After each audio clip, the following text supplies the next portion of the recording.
Ibn Abbas റളിയല്ലാഹു അൻഹുമാ Ibn Abbas തങ്ങളെ തൊട്ട് റളിയല്ലാഹു അൻഹുമാ അന്ന അറാബിയൻ ഒരു ഗ്രാമീണൻ ജാഅ ഇലാ റസൂലില്ലാഹി സ്വല്ലല്ലാഹു അലൈഹി വസല്ലം പുണ്യ നബിയുടെ അരികിലേക്ക് വന്നു ഒരിക്കൽ. ഫഖാല എന്നിട്ട് ആ ഗ്രാമീണൻ ചോദിച്ചു, ലഹു പുണ്യ നബിയോട് ചോദിച്ചു, മാ അസ്അലുല്ലാഹ ബഅദ സ്വലവാത്തിൽ ഖംസി. നോക്കട്ടാ ഈ ഹദീസ് പരിഭാഷയെങ്കിലും എഴുതി വെക്കണേ, എല്ലാവരും എഴുതി വെക്കണേ, കുട്ടികൾ എഴുതി വെക്കണേ. പിന്നീട് വേണമെങ്കിൽ എന്നോട് ചോദിക്കാം, എന്താ അതിൻ്റെ അറബി മൂലകം ചോദിച്ചാൽ മതി. അതായത് ഇബ്നു അബ്ബാസ് തങ്ങളാണ് ഹദീസ് റിപ്പോർട്ട് ചെയ്യുന്നത്. സാദുൽ മആദിലുണ്ട്, ഹാഫിദ് ഇബ്നു ഖയ്യിമിൻ്റെ സാദുൽ മആദിൽ നിന്നാണ് ഞാൻ ഉദ്ധരിക്കുന്നത്. മഹാനായ ഹാഫിദ് ഇബ്നു ഖയ്യിമിൻ്റെ സാദുൽ മആദിൽ നിന്നാണ് ഉദ്ധരിക്കുന്നത്.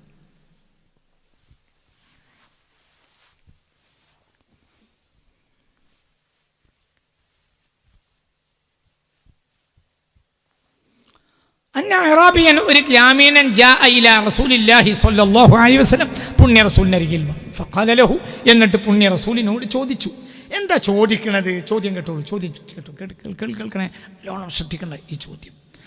മാ അസ്അലുല്ലാഹ ബഅദ സ്വലവാത്തിൽ ഖംസി. മാ ചോദ്യം ഹബീബായ നബിയോട് ചോദിക്കുകയാണ്. മാ അസ്അലുല്ലാഹ ബഅദ സ്വലവാത്തിൽ ഖംസി നിർബന്ധ പ്രാർത്ഥനയായ 5 വഖ്ത് നിസ്കാരങ്ങൾക്ക് തൊട്ടുടനെയും ഞാൻ എന്താണ് അള്ളാഹുവോട് ചോദിക്കേണ്ടത്? അള്ളാഹുവോട് ഞാൻ എന്ത് ചോദിക്കും? ബഅദ സ്വലവാത്തിൽ ഖംസി 5 നിർബന്ധ പ്രാർത്ഥനകൾക്ക് ശേഷവും ഞാൻ എന്താണ് അള്ളാഹുവോട്? അതായത് 5 വഖ്ത് നിസ്കാരം നിസ്കരിച്ചാലും നിസ്കാരം കഴിഞ്ഞ ഉടനെ, സുബഹിയാണെങ്കിൽ സുബഹി കഴിഞ്ഞ ഉടനെ, ലൂറാണെങ്കിൽ ലൂറ് കഴിഞ്ഞ ഉടനെ, അസ്റാണെങ്കിൽ അസ്ർ കഴിഞ്ഞ ഉടനെ, നിസ്കാരം കഴിഞ്ഞ ഉടനെ ഞാൻ എന്താണ് അള്ളാഹുവോട് ചോദിക്കേണ്ടത് എന്ന് ഒരു ഗ്രാമീണൻ പുണ്യ റസൂലിനോട് ചോദിച്ചു. ഫഖാല അപ്പോൾ റസൂലുള്ളാഹി മറുപടി സല്ലല്ലാഹു അലൈഹി വസല്ലം ഹബീബ നബിയോട് മറുപടി, സലില്ലാഹ അൽ ആഫിയ, നീ അള്ളാഹുവോട് ആരോഗ്യം ചോദിക്ക്.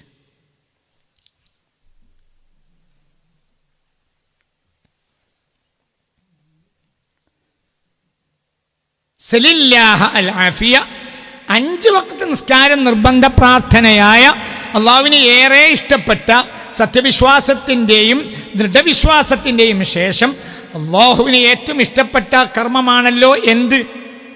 നിസ്കാരം. ഒരു മുസ്ലിമിൻ്റെ നിസ്കാരം. ആ 5 സമയത്തെ നിർബന്ധ പ്രാർത്ഥനകൾക്ക് ശേഷവും ഞാൻ ആദ്യമായി അള്ളാഹുവോട് പ്രധാനമായി, ആദ്യം എന്ന വാക്ക് പ്രധാനമായി അള്ളാഹുവോട് എന്ത് ചോദിക്കണം? അപ്പോൾ മറുപടി സലില്ലാഹ അൽ ആഫിയ, അള്ളാഹുവോട് നീ ആരോഗ്യം ചോദിക്കണം. ഫഅഅദ അലൈഹി, അപ്പോൾ അയാൾ വീണ്ടും ആവശ്യപ്പെട്ടു, പിന്നെന്താ ചോദിക്കേണ്ടത്? ഫഖാല, അപ്പോൾ വീണ്ടും പറഞ്ഞു സലില്ലാഹ അൽ ആഫിയ, അള്ളാഹുവോട് നീ പിന്നെ ആരോഗ്യം ചോദിക്കുക. യാ സുബ്ഹാനല്ലാഹ്, യാ സുബ്ഹാനല്ലാഹ്. അപ്പോൾ ഒരു വട്ടം മറുപടി പറഞ്ഞു, രണ്ടാമത്തെ വട്ടം മറുപടി പറഞ്ഞു. പിന്നെ അയാൾ ആവർത്തിച്ചു, പിന്നെന്താ ചോദിക്കേണ്ടത്? ഫഖാല നബി സല്ലല്ലാഹു അലൈഹി വസല്ലം, അപ്പോൾ പുണ്യ റസൂൽ പ്രതിവചിച്ചു. എന്താ പ്രതിവചിച്ചത്? സലില്ലാഹൽ ആഫിയ ഫിദ് ദുനിയ വൽ ആഖിറ. സലില്ലാഹ അൽ ആഫിയ ഫിദ് ദുനിയ വൽ ആഖിറ.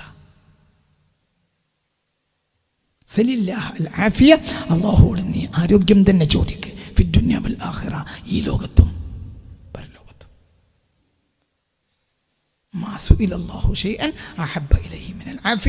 ആഫിയത്ത് ചോദിക്കുമ്പോൾ അള്ളാഹുവിനുണ്ടാകുന്ന, അടിമയോട് ഉണ്ടാകുന്ന ഇഷ്ടത്തെക്കാളും വലിയ ഒരു ചോദ്യമൊന്നും അള്ളാഹുവോട് ചോദിക്കാൻ ഇല്ല. അതന്നെ